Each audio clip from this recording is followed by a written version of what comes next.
Welcome back to the Dean Obeidallah Show. Right now, very happy to have on for the first time the governor of Connecticut, Ned Lamont, serving in his second term.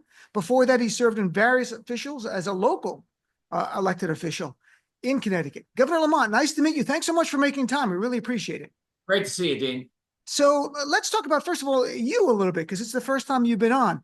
You came out of school, you worked, you founded a weekly newspaper, then you got involved in local politics. It's not like you're governor. Many people, sometimes it's their first job they've ran for, or they've run for state senate first. You served on the local level. What inspired you years ago to get involved in public service?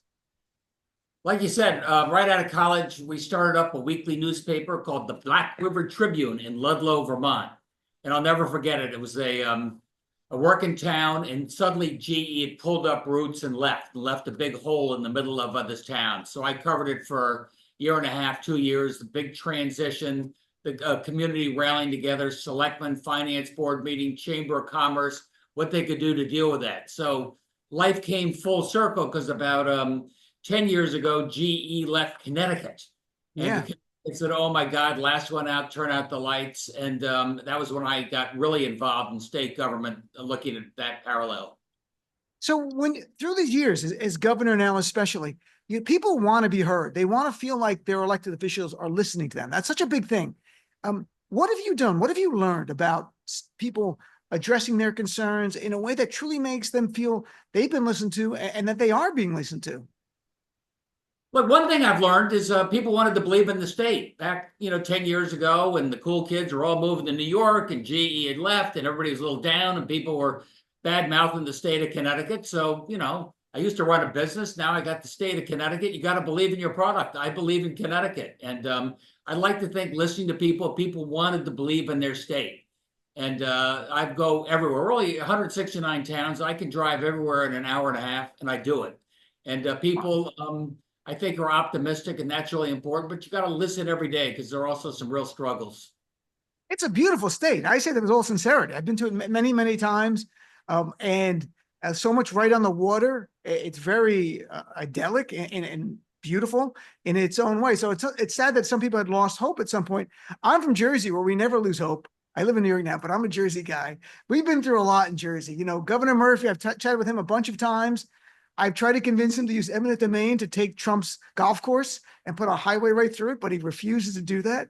So it's been interesting being the tri-state area. So I love Phil Murphy. Yeah, I'm from Jersey and you're not. I said, I know I'm not. I'm from Connecticut. Then we have our little pizza wars back and forth for fun. Well, and fair enough. Being half Italian, we're very good. We're definitely in the top 3. Don't get me wrong. So let's talk about your work as governor. One of the big achievements is the expansion of early childhood education. It's the largest in the history of your state that I saw, now enable thousands of people who couldn't afford education for kids, for pre-K, to get it. Can you share how important that is? And I don't mean politically, I mean as a human being, why investing in children has long-term benefits for the children and for society, to be honest. Dean, I think it's the most important thing we've done, a $250 million down payment on making early childhood education free of charge to all families earning up to $100,000. Number one, it's affordability. It's saving families $6,000, $7,000 a year, and doing everything we can to make it easier for those young moms and dads to have kids. Number two, every business I talk to says it's absolutely vital. Allow that mom and dad to get back to work a little sooner and easier. But frankly, for me, the most important thing is what I hear from every kindergarten teacher, which is, I could tell a kid that comes from a really good pre-K program. Number of words that have been read to them over time, gives them a running head start. That's what I really care about. Yeah, I mean, I've had people on in the past. There was a bipartisan initiative at one point years ago, Governor Northam then in Virginia with a Republican governor, and we talked about how this makes the most sense in the world. Like this there should be no politics about it whatsoever. We should be investing in our children. I live in New York City. We have now pre-K. I don't have kids, but if I do, there's pre-K here for them. They're trying to expand it. Were Republicans on board with it as well? Was there any pushback? Little pushback, how come volunteers can't do it? Why is the state taking the lead on this? But I'll tell you, the business community loved it, and parents loved it, and teachers loved it. That's a pretty good coalition. And I have a feeling the babies like it too. Yeah, I imagine. And it's a great thing for the parents. It's one of the most expensive things. I'm chatting with Connecticut Governor Ned Lamont. So Governor, I saw in your State of the State address this year, you talked about your North Stars. One was affordability that you just touched on.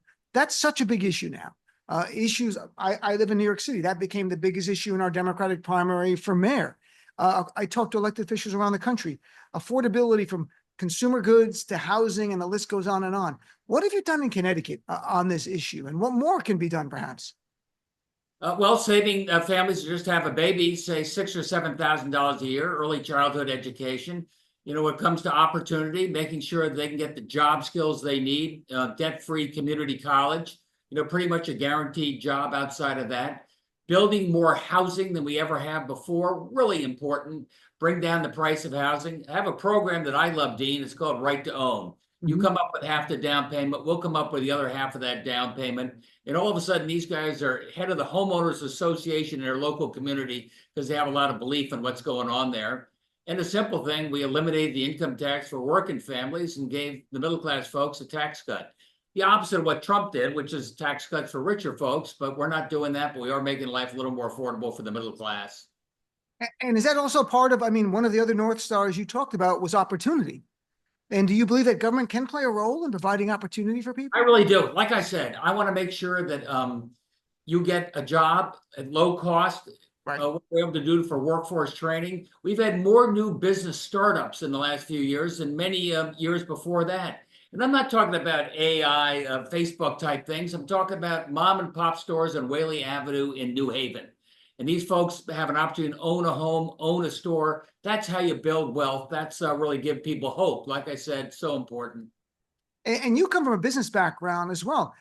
You know, could you share a little bit about, it's not inconsistent to be a Democrat who cares about the people and also be create a climate that is really inviting for businesses to come to your state, which you want corporations to be there and not leave that state. So how do you balance the two?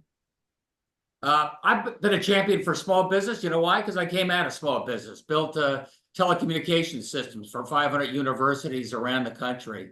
And that's where jobs are created. That's where opportunity is created in small business. So we used to spend fortunes trying to bribe big companies to come to Connecticut. That's sort of a loser's game, and New York has more money than I do. But when it comes to small business, job training, the skills you need, that's why we were able to do it. We got the life sciences and biotech in New Haven. A lot of small business all spread around our communities. A lot of small manufacturing leading up to submarines and jet engines, some of the big guys we've got. So I like the trend. We're growing pretty well, and growth means opportunity. That's great. It's important. Look, I'm big for the tri-state area. Like, I'm a tri-state area guy. So it's New York. You're right. The only place I haven't lived yet is Connecticut. Maybe in the future that'll be oversight. I'll see. Maybe we can make that happen. I'll talk to SiriusXM if I can move now from Manhattan away from the studio even further to Connecticut. So you mentioned Donald Trump, and I really want to focus on that because it's going to have a real world impact on people. You've been doing policies to help the middle class, to help working class people. Donald Trump's policies are going to be horrific. First of all, you know, we're trying to get a sense, our head around this. It'll be $1 trillion cut nearly in Medicaid. How will that affect your state, where I see about 1 million people, children and adults, are on Medicaid, and your state's version of it? How is the impact going to be? Look, like a small business, I've got to balance a budget. I've got to have some predictability. I've got to know what my revenues are going to be, what my expenses are. And I'm able to do that within the state of Connecticut 6-7 years in a row. Donald Trump is just the opposite. He's layering on debt. I thought DOGE was going to be finding waste, fraud, and abuse. No, they're not. They're shoving the cost on the backs of state governments, even worse, on the backs of poor people who depend upon Medicaid, depend upon SNAP benefits. These are the building blocks for opportunity for these families. You know, if you have a roof over your head, you can get some food, you get some opportunity. He's yanking that away. He's going in the exact wrong direction. So what will happen? I mean, we don't know yet how these cuts are going to play out, because some of them are delayed for a period of time, which is they do that politically craven move after the midterm. But for example, ACA subsidies, I was reading, it could have an impact starting next year. What have you seen, like, in terms of when these things are? We have a program called Covered Connecticut. We get federal subsidies. So gig workers, those are on their own, not part of a business, tougher for them to buy health insurance. It's subsidized. We have tens of thousands of people on there who otherwise would not be able to afford health insurance. I don't know how it serves Washington. I know it disserves Connecticut to cut people off of health care. And don't for a second let them think, oh, we're saving money by pushing them off of covered Connecticut or Medicaid. Nope, other people are going to pay. These guys are not going to be lying sick on the streets. Hospitals are going to pick up the difference. Private insurers are going to pick up the difference. It's insane. And it's all done to give a tax cut to their wealthy donors. I mean, it is what a horrible bargain in that people, even in MAGA, people who supported Trump are going to be hurt by this. And I assume even in your state, they're going to be hurt by some of them. For example, like SNAP benefits. How will you be able to make up the shortfall in your state? They're going to cut, it seems like 2 million people, the estimate are, will lose SNAP benefits nationwide. It's food, nutrition, and support for folks who need it. And I can't make up all the shortfall, Dean. I can't do that, but we are always looking at the SNAP benefits bring down. If we can bring down the error rate, we'll get more compensation from the feds. We're working like heck to get that done. It's not going to happen until after the midterms, most of that cost cutting. We're looking at it right now, but these are vital pillars to family stability. Every time you take out one of those pillars, a family's in trouble. Is there any chance in the future that, we're joking about the tri-state area, but some of the blue states, some of the more populous states would band together to provide a healthcare system? I mean, anything out of the box. So this continues on this road. And what I mean by that, I had Representative Mikey Sherrill, who's a Democratic nominee who talked point blank in the primary. If they're going to keep taking our money and not give it back, then maybe we should hold on to our money more in New Jersey to help the people of our state. Well, we're a big donor state. I kind of like the sound of that. We send a lot more money to Washington we get back, so stop picking on us. But to your bigger point, Dean, I work very closely with Maura Healey and Kathy Hochul, our neighboring states. The more we can do together, the more sense it is. I mean, we found that out the hard way during COVID because COVID didn't know what borders were. And now it's the same way. We're going to try and figure out what we do on SNAP together and Medicaid together, how we can come up with a platform, a technology platforms that brings down error rates. We're going to work hard together to do this with one voice. Are there any competition between the states in this area? Everyone's fine besides the pizza thing? Nah, I think we're sort of frenemies. Every once in a while I lose a company in Massachusetts, but maybe I pick up a few people from New York, but we laugh about it. More importantly, we all have to work together. These state borders are sort of artificial, let's face it. So your success is our success. That's really how I feel about it, except for pizza. I mean, I interviewed the attorney general from your state, and I'm a lawyer too. We had a discussion about Donald Trump's onslaught on the Constitution, the rule of law. And that sometimes can seem like pie in the sky academic. But as you see this, have you ever seen a president who has literally tried to rewrite the 14th Amendment from his desk, who has used the government to target everyone from James Comey now to media outlets, to universities, to law firms, and the list goes on and on? It's the opposite of what makes America great. I celebrate the diversity in this state and the people that want to come to the state. And some of these young immigrants have been in this state for 15, 20 years. Stop telling them criminals. Ronald Reagan called them dreamers. Donald Trump calls them criminals. It's just shocking to me, and the abridgment of basic rights. He's going after the very people that elected him. These are working class folks in New Britain, Connecticut. All of a sudden, you're taking away SNAP, taking away their employment opportunities, taking away their health care. Also, you can give a tax cut to your buddies down at Mar-a-Lago.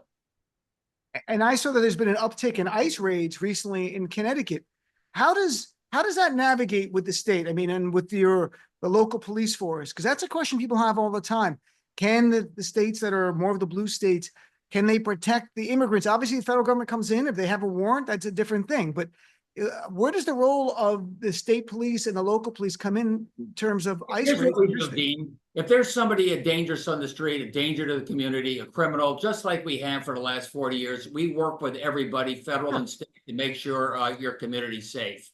What I don't do is ask everybody's immigration status when they go to high school, when they get picked up for a speeding ticket or jaywalking. That's not our job. So if ICE comes in and say, I want to know about these people, we can honestly say, we don't know, sorry, can't help you. When it comes to somebody dangerous on the street, we work with you and keep our streets safe. We're a very safe state for it.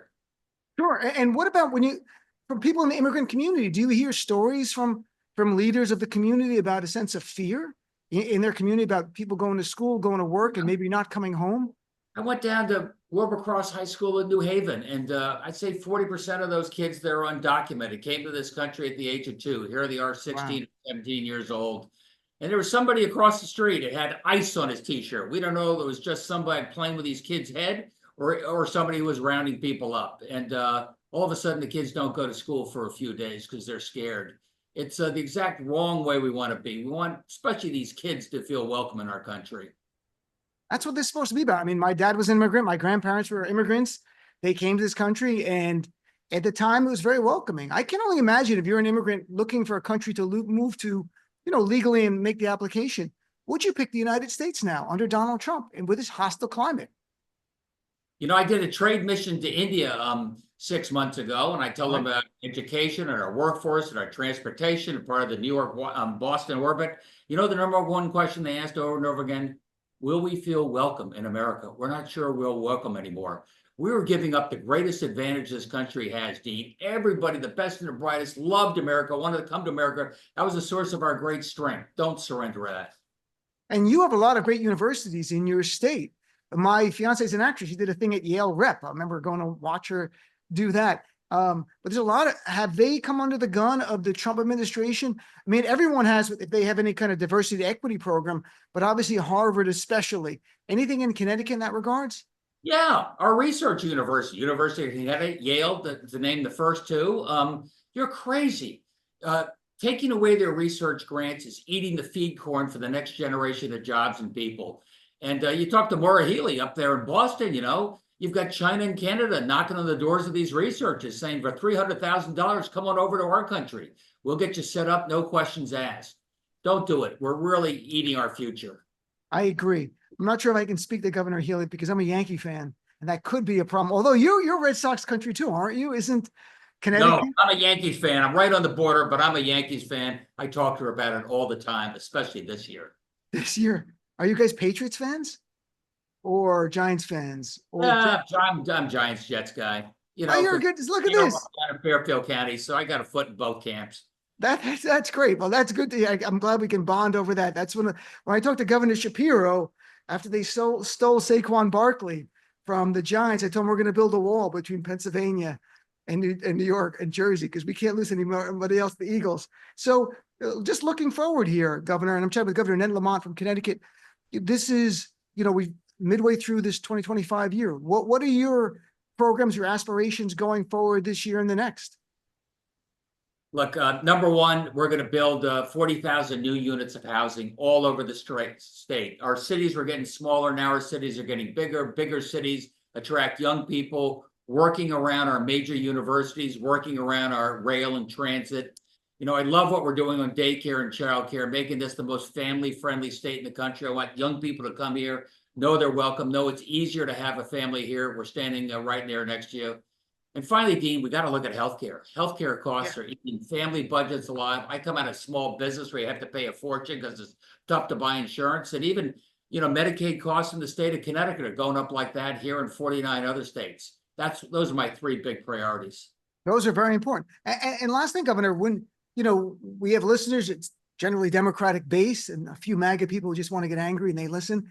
What do you say to the Democratic base about people not to lose hope? These are difficult, dark times. I've never lived through an administration like this, and every day it's a fight. What do you say to them about keep going, keep fighting, don't give up, don't lose the faith?